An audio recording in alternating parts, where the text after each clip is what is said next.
अनंत सिंह के दुश्मन ने सरेंडर कर दिया है। हम बात कर रहे हैं आरजेडी प्रत्याशी लल्लू मुखिया की।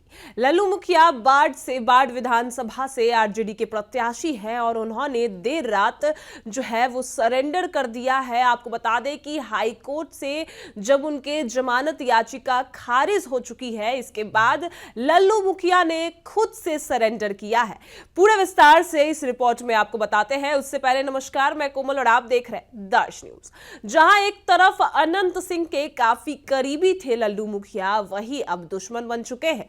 जहां एक तरफ मोकामा से अनंत सिंह की बम्पर जीत हुई है, तो वही बाढ़ से आरजेडी प्रत्याशी की हार हुई है लल्लू मुखिया की। और ऐसे में लल्लू मुखिया ने देर रात सरेंडर कर दिया है और आपको तस्वीर भी दिखा रहे हैं। आरजेडी प्रत्याशी बाढ़ विधानसभा से रणवीर सिंह यादव उर्फ लल्लू मुखिया ने बाढ़ कोर्ट में आज आत्मसमर्पण किया। वहीं हाई कोर्ट से जमानत याचिका खारिज होने के बाद उन्होंने सरेंडर किया है। इसके 6 घंटे बाद ही अब उन्हें जो है बाढ़ के जेल भेज दिया गया है। वहीं लल्लू मुखिया 2 साल पुराने हत्या के मामले में फरार चल रहे थे। पुलिस न्यायालय के आदेश पर लगातार उनकी गिरफ्तारी के लिए छापेमारी कर रही थी, लेकिन चुनाव के बाद वो गिरफ्तारी के डर से फरार थे। वहीं पुलिस ने चुनाव से पहले लल्लू मुखिया के घर की कुकरी भी की थी, यानी छापेमारी भी की थी और कई बार उनको नोटिस गए। इसके बावजूद भी उन्होंने आत्मसमर्पण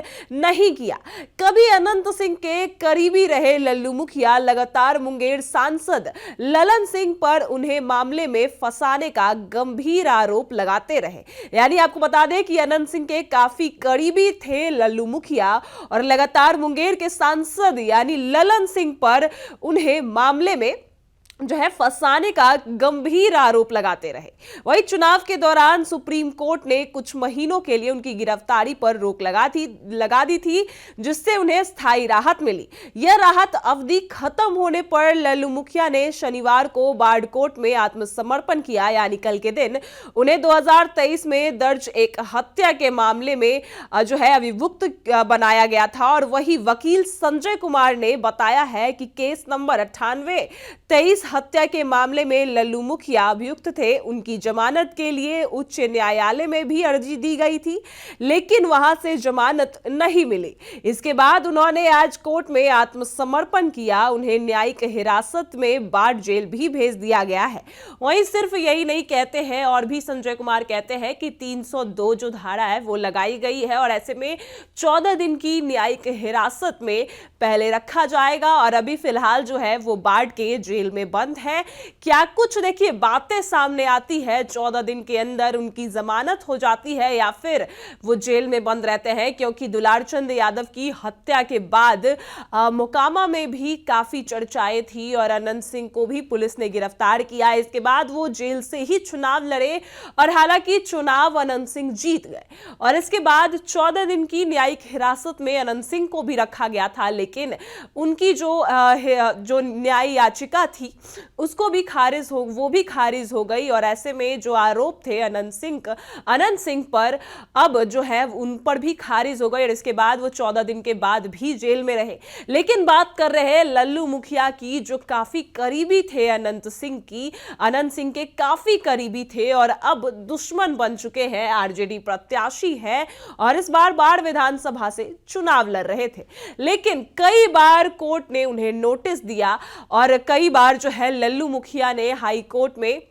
याचिका भी दायर की थी कई बार, लेकिन इसके बावजूद जो है उनकी सारी याचिका जो है वो खारिज कर दी गई। और ऐसे में अब लल्लू मुखिया ने हाई कोर्ट जो याचिका खारिज कर दी है, इसके बाद अब लल्लू मुखिया ने सरेंडर कर दिया है। फिलहाल उनको न्यायिक हिरासत में रखा गया है। क्या कुछ कार्रवाई चल रही है अभी, और उनको जो है लल्लू मुखिया की बात करें तो लल्लू मुखिया पर कई आपराधिक मामले भी दर्ज हैं, हत्या के मामले दर्ज हैं और ऐसे में ये जो मामले हैं वो 2023 के हत्या के बताए जा रहे हैं। संजय कुमार का कहना है कि जो मामले थे जिन पर जो केस चल रहा था लल्लू मुखिया पर, वो 2023 के मामले हैं और ऐसे में अब जाकर लल्लू मुखिया जो है वो सरेंडर करते नजर आए। और ऐसे में सिर्फ यही नहीं, आपको बता दें कि जब चुनाव चल रहे थे तो हाई कोर्ट ने उन्हें राहत भी दी थी कि वो चुनाव लड़े और उसके बाद जो है वो गिरफ्तार करे, यानी आत्मसमर्पण करे। लेकिन इसके बावजूद भी लल्लू मुखिया फरार हो गए, आत्मसमर्पण नहीं किया। इसके बाद लगातार नोटिस जाते रहे, लेकिन अब जब हाई कोर्ट से भी याचिका खारिज कर दी गई है, उनकी न्यायिक याचिका जो है वो खारिज कर दी है, इसके बाद अब लल्लू मुखिया ने सरेंडर कर दिया है।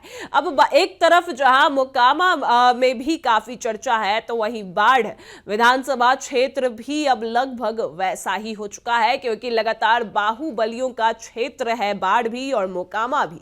वहीं मोकामा से अनंत सिंह जो लल्लू मुखिया के दुश्मन भी हैं, लल्लू मुखिया के दुश्मन माने जाते हैं, और ऐसे में अब लल्लू मुखिया सरेंडर कर चुके हैं और उनके वकील का भी साफ तौर पर बयान है कि अभी कार्रवाई की जा रही है। हम आपको ज्यादा अपडेट नहीं दे सकते, लेकिन इतना उन्होंने कह दिया है कि अभी बाढ़ के जेल में बंद है और 14 दिन की न्यायिक हिरासत में है और 302 धारा जो है वो लगाई गई है। और 2023 के मामले, हत्या के मामले में जो है उन पर केस चल रहा था, जो आज लल्लू मुखिया ने सरेंडर किया है। और ज्यादा कुछ अभी वो कहां पर क्या कार्रवाई हो रही है उसकी अपडेट वो बाद में देंगे। फिलहाल इस खबर में इतना ही। आप देख रहे हैं दर्श न्यूज।